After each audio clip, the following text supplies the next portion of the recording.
अस्सलाम वालेकुम, क्या हाल है सबका? ठीक ठाक है अल्हम्दुलिल्लाह, मैं भी ठीक ठाक हूँ। तो जी ये है सुबह का टाइम, 10-11 बजे का टाइम है और आज बहुत ही तेज़ धूप निकली हुई है, बहुत ही गर्मी है आज। हालांकि रात को रोज़ बारिश होती है लेकिन फिर भी सुबह बहुत गर्मी हो जाती है और आज तो कुछ ज़्यादा ही गर्मी है। ये कपड़े हमने कल धोए थे तो बारिश आ गई तो फिर हमने अंदर रख दिए और आज फिर हमने धूप लगाई क्योंकि इनमें स्मेल हो जाती है तो फिर इस वजह से फिर धूप लगानी पड़ती है। तो जी बच्चे खेल रहे हैं और दोनों बच्चे खेल रहे हैं बाहर। हमसाया का बच्चा एक साथ आया हुआ था, वो उनके साथ खेल रहा था। तो हम नाश्ता बना रहे हैं जी, चाय बना ली हुई थी मैंने, कपों में भी डाल ली हुई थी।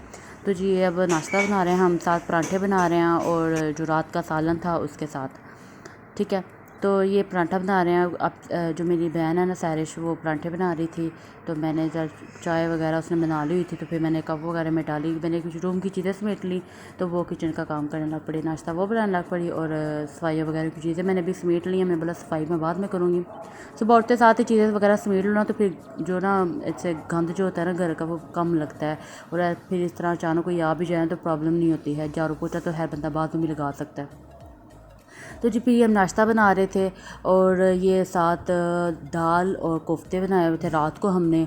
तो फिर हमने कहा चल नाश्ते के साथ ही साथ पड़ी हुई थी थोड़ा सा सालन, हमने वो भी साथ गर्म कर लिया। तो जी हम नाश्ता करने लगी हैं।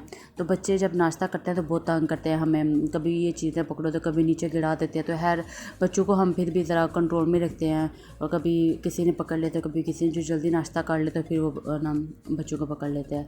खैर बड़ा तो नहीं इतना तंग करता लेकिन छोटा ज़्यादा करता है। उज़ैफ़ा अभी छोटा है ना, उसको समझ नहीं है, इस वजह से फिर चीज़ों को हाथ लगाता है, मिर्चों में हाथ डालता है, सालन में हाथ डालता है।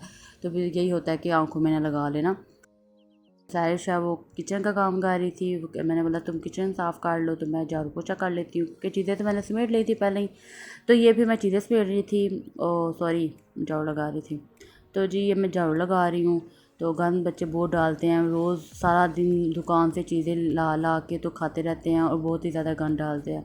अच्छा आप मेरे जूते को ना इग्नोर कीजिएगा क्योंकि मैं इसमें कंफर्टेबल रहती हूँ तो ये होता है, इसलिए भी मैं ये वाला जूता पहन लेती हूँ क्योंकि सारा दिन काम करना होता है। तो फिर अगर मैं दूसरा जूता पहनूँ ना तो फिर मुझे ऐसे ना चला नहीं जाता मेरे से सही, तो इसलिए मैं फिर ये जूता पहनती हूँ, कंफर्टेबल रहती हूँ उस जूते में।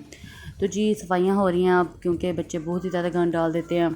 तो खैर आज बहुत ही गंद निकला था, गर्मी भी बहुत ज़्यादा थी लेकिन फिर भी क्या करें, काम तो करना ही है रूटीन के मुताबिक। काम तो ज़रूरी है, अगर काम भी ना करे तो बंदा ज़्यादा ही लेज़ी सुस्त हो जाता है। तो काम करते रहे तो बंदा सही रहता है, एक्टिव रहता है।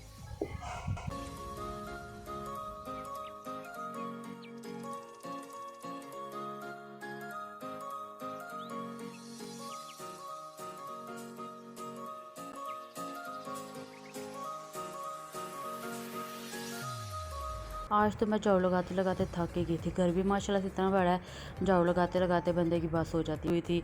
सीन भी गंदा हुआ था, मैं सोच रही थी क्या करूँ, धोऊँ, रोज़ धोती हूँ लेकिन रोज़ बारिश आ जाती है तो मैंने सोचा आज नहीं मैं धोऊँगी। आज मेरा दिल है ये झाड़ू लगा के तो पोछा लगाऊँगी और जिधर जिधर पानी होगा वाइपर लगा लूँगी।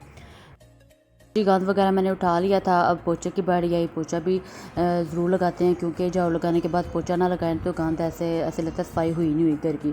तो इस वजह से पोछा लाजम लगाया करें आप भी। डेली फर्श पर पोछा लगाने से ना एक तो फर्श साफ़ रहता है, ऊपर से टाइल भी चमकती है और ऐसे कि जो गंद होता है, मक्खियाँ वगैरह होती हैं वो भी नहीं आती और सफाई भी जो सफाई की हो ना वो भी अच्छी लगती है। तो जी ये मैं अब किचन से पोछा लगा रही हूँ क्योंकि बहन ने, जो मेरी बहन थी ना सैरिश, उसने ना फ़र्श धोया हुआ था। मैंने कहा चलो मैं ना ऊपर से पोछा लगा लेती हूँ, तो अपने वाइपर लगा ली हुआ है तो जब पोछा लगा ली तो फिर जल्दी खुश्क हो जाता है, बच्चों के पाँव स्लिप नहीं होंगे ना इस तरह। तो फिर मैं ये पोछा लगा रही थी। जो जो रोज़मर्रा के काम होते हैं ज़िंदगी के, रोज़ डेली सुबह उठो, नाश्ता बनाओ, ये करो वो करो, सफाइयाँ करो, फिर उसके बाद लेट जाओ, फिर वही काम, कपड़े धो, अल्लाह का ज़िक्र करो। तो इस तरह फिर ये ज़िंदगी का काम है और ये साथ साथ चलते रहते हैं। और यह बहन है, जो मेरी बड़ी बहन है, वो बच्चों को ना नहा के उनको कपड़े पहना रही थी। तो कहती जब कपड़े बच्चे फिर पहन के नहा के ना तो सो जाते हैं थोड़ी देर के, फिर हम भी इधर रेस्ट करती हैं।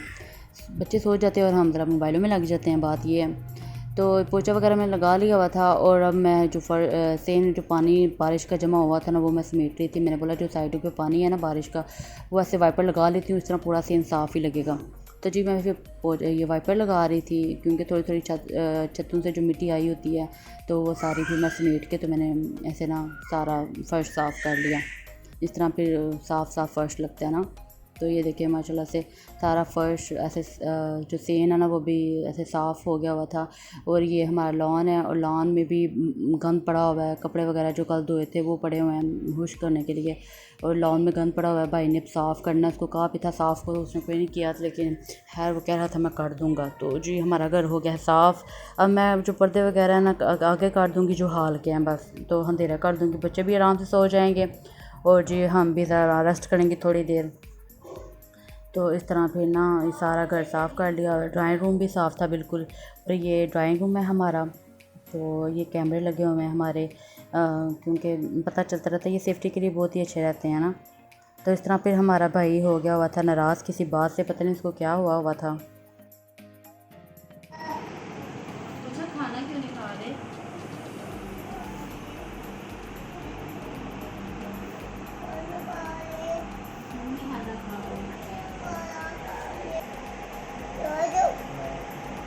शाफे जी नाराज है ना मामू, मामू नाराज है शाफे से।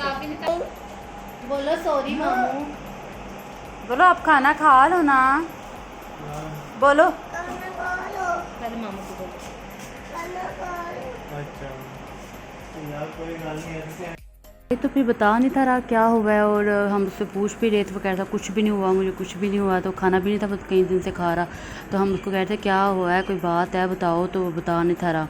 तो फिर आप ही तो उधर ही बैठी हुई उससे पूछ रही थी। तो मैं फिर रूम में आई हूँ, काफ़ी कपड़े पड़े हुए थे प्रेस करने वाले। तो मैं कहा चलो कपड़े प्रेस कर लेती हूँ ना। तो फिर मैं सारे रुमाले से कपड़े निकाले और ये मैं कपड़े प्रेस करने लगी हूँ।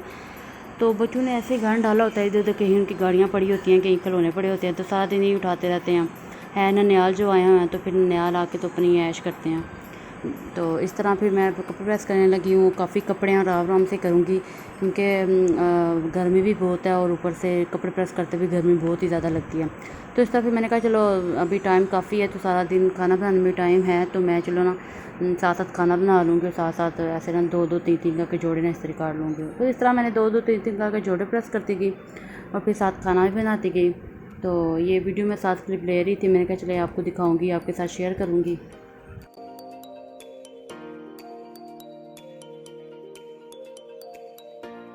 तो जी खाना मैंने बना लिया हुआ था, कपड़े वगैरह मैंने सारे प्रेस कर लिए थे। ये मैं आपको दिखा रही हूँ कि इस तरह मैंने सारे कपड़े प्रेस किए हैं। ये सारा मैंने ना आज ही किए थे और काफ़ी टाइम लगा था मुझे, 2-3 घंटे लग गए थे तकरीबन। तो इस तरह भी मैंने सारे थोड़े थोड़े करके तो इस्त्री करते कि साथ साथ मैंने खाना भी बना लिया था। आज हमने आलू गोभी बनाई थी, वो भी मैं आपके साथ आगे शेयर करूँगी। तो ये देखें, इसमें से काफ़ी कपड़े जो हैं मेरे काफ़ी पुराने हैं, कुछ सालों पहले के लिए हैं, 2-3 साल पुराने कपड़े हैं और बड़े ही मैं ध्यान से पहनती हूँ। कहीं जाना हो ना तो मैं कपड़े पहन के जाती हूँ, फिर आके उतार के साथ ही मैं उनको हैंग लगा देती हूँ। अगर साफ़ हो तो के गंदे हो तो धो के तो प्रेस करके इस तरह हैंग लगा लेती हूँ। और इस तरह जो फिर पुराने सूट होते हैं वो भी नए लगते हैं, तो फिर ये काफ़ी टाइम निकाल देते हैं ना। तो जी फिर मैंने खाना बना लिया हुआ था, ये मैं आपको दिखा रही थी। ये खाना बनाया मैंने आलू गोभी चिकन, ठीक है। तो हंडिया मेरी तकरीबन थोड़ी सी जल गई थी क्योंकि मेरा कपड़े की तरफ ध्यान था, कपड़ों साथ साथ कपड़े प्रेस जो कर रही थी। तो ये जब याद आता था तो खैर बंद की थी, इतनी जली नहीं थी, लेकिन मुझे साथ स्मेल आ गई थी, मैं फ़ौरन फिर आ गई। तो ये फिर आज हम मंगाने लगे हैं पिज़्ज़ा और आप ही लेने जा रही है पिज़्ज़ा क्योंकि दिल नहीं था कर रहा सब्ज़ी खाने को, तो फिर अभी कहते हैं चलो बाहर से ऑर्डर करते हैं।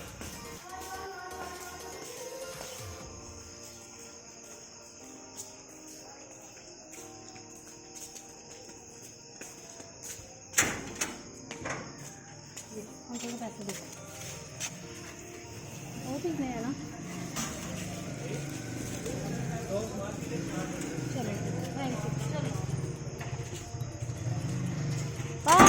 पिज़्ज़ा आ गया, चलो ओ बिस्मिल्लाह हस्बिल्लाह। तो फिर जी हमने मंगाए थे 2 मीडियम पिज़्ज़े और साथ 4 थे बर्गर, क्योंकि हम 4 बहन भाई हैं, बच्चे तो है पिज़्ज़ा वगैरह ही खा लेंगे और उन्होंने क्या खाना होता है वो बस ऐसे तंग करते हैं। तो ये हमने बर्गर मंगाए थे और साथ पिज़्ज़े बहुत ही मज़ेदार के थे और काफ़ी मज़ेदार के पिज़्ज़े थे। फिर पिज़्ज़ा शिज़्ज़ा खाने के बाद चीज़ें वगैरह समेट के बर्तन, ये जो गंद डल गया था बच्चों ने डाला हुआ था वो सारा समेट के, तो फिर मैंने चाय आके बनाई। अब ये मैं चाय बना रही हूँ और ये एक अच्छी सी चाय तेज़ पत्ती वाली है क्योंकि सारा दिन की थकावट थी आज, तो मुझे लगता है मैंने बहुत ही काम कर लिया था क्योंकि कपड़े प्रेस करना भी बहुत ही काम होता है। ये छोटा मोटा काम नहीं होता है, इनको साथ साथ करते हो तो बंदा सही रहता है। लेकिन खैर मेरे काफ़ी दिन के पड़े हुए थे क्योंकि मैंने सारे धोए थे हुए थे और प्रेस करने का टाइम नहीं था मुझे मिल रहा, तो फिर इस तरह मैंने फिर एक दिन में सारे प्रेस करके तो हैंग लगा दिया। अब ये काफ़ी टाइम गुजर जाएगा इस तरह ना मेरा। और आगे से मैं ये दिल में ये जब प्रेस करी तो यही कहूँ, अब मैंने पता क्या करना है, मैं यही दिल में बोलूँ कि अब मैंने इस तरह नहीं करना है, मैं साथ साथ ही प्रेस करती जाऊँगी वरना बहुत ज़्यादा कपड़े हो जाते हैं ना। तो जी ये मेरे सारा दिन का रूटीन थी, आपके साथ मैंने शेयर किया है। और आप भी मुझे प्लीज़ फॉलो करें और मेरे चैनल को प्लीज़ सब्सक्राइब करें। तो अल्लाह हाफ़िज़, अपना भी ख्याल रखिएगा और दुआओं में हमेशा मुझे याद रखिएगा। अल्लाह हाफ़िज़।